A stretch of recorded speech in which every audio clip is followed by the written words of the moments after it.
যুক্তরাষ্ট্রে চলমান কয়েনের প্রায় ৬০% এখন ব্যবহারহীন অবস্থায় পড়ে আছে। ডিজিটাল লেনদেন বৃদ্ধির ফলে ১ সেন্ট মুদ্রার ব্যবহারও দিন দিন হারিয়ে যাচ্ছে। বর্তমানে ১ সেন্ট মূল্যের প্রায় ৩০,০০০ কোটি মুদ্রা বাজারে রয়েছে, যা লেনদেনের প্রয়োজনের তুলনায় অনেক বেশি। তামা ও দস্তার তৈরি ১ সেন্ট বা পেনি মুদ্রা প্রথম চালু হয় ১৭৯৩ সালে।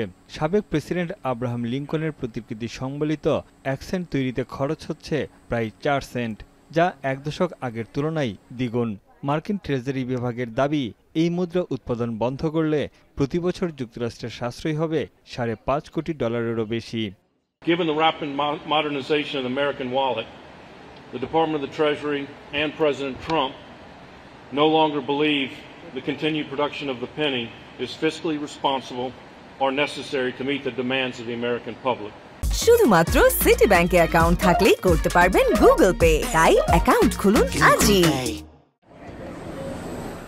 বুধবার ফিলাডেলফিয়া মিন্টে এই মুদ্রার শেষ ব্যাচের কয়েন তৈরি করা হয়। এর মধ্য দিয়ে ইতি টানা হয় ২৩০ বছরের বেশি সময় ধরে চলা ১ সেন্ট মুদ্রার ঐতিহাসিক অধ্যায়ের। উৎপাদন বন্ধ হলেও বাজারে প্রচলিত মুদ্রাগুলো কার্যকর থাকবে।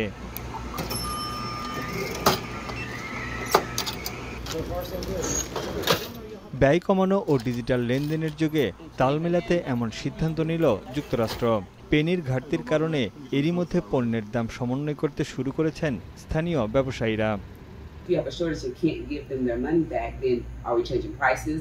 Are we doing this, which brings it to something else into play. So it really does, it seems minuscule, but it really does have a big impact. সরকারের এই সিদ্ধান্তে বিপাকে সাধারণ ক্রেতা, কারণ দাম সমন্বয়ে পণ্যের দাম কিছুটা বেড়েছে। রিচমন্ড ফেডারেল রিজার্ভের তথ্য বলছে, এতে ভোক্তাদের বছরে অতিরিক্ত খরচ হতে পারে প্রায় $৬০ লাখ। এদিকে ৫ সেন্ট মূল্যের নিকেল মুদ্রার উৎপাদন খরচ প্রায় ১৪ সেন্ট। এবার সেটিও বন্ধের চিন্তা করছে ট্রাম্প প্রশাসন। তবে এতে ভোক্তাদের বার্ষিক বাড়তি ব্যয় দাঁড়াতে পারে প্রায় $৫.৫ কোটি। বিশ্বের অনেক দেশই তাদের স্বল্পমূল্যের মুদ্রার ব্যবহার বন্ধ করেছে। কানাডা সবশেষ ১ সেন্ট কয়েন তৈরি করে ২০১২ সালে। অস্ট্রেলিয়া ও নিউজিল্যান্ড ১৯৯০-এর দশকে ১ ও ২ সেন্টের কয়েন বাতিল করে।